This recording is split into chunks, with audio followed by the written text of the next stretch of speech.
सर्वांनी खरं तर बावनकुळे साहेब इथं आलेले आहे, त्यांचं एकदा टाळ्या वाजवून स्वागत करा. सन्माननीय मुख्यमंत्री साहेब यांच्यासोबत बोलणं झालं आणि आता बावनकुळे साहेबासोबत पण चर्चा झाली. हा निर्णय तुमच्यासमोर ठेवतो.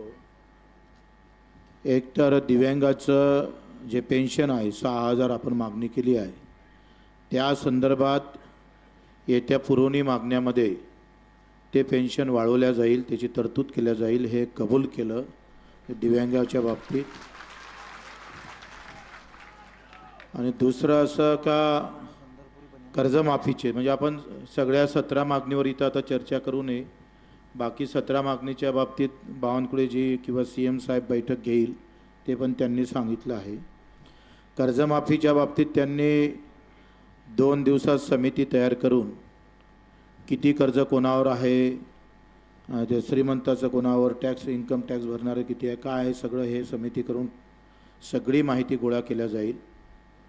आणि त्या समितीचा अहवाल आल्यानंतर मग कर्जमाफी केल्या जाईल, असं एकंदरीत आहे. तर तुम्हाला सगळ्याला मान्य आहे ना?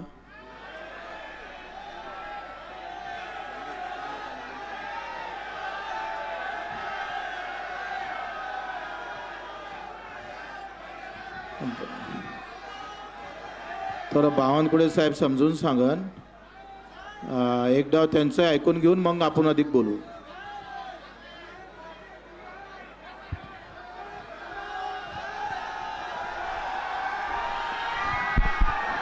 भारत माता की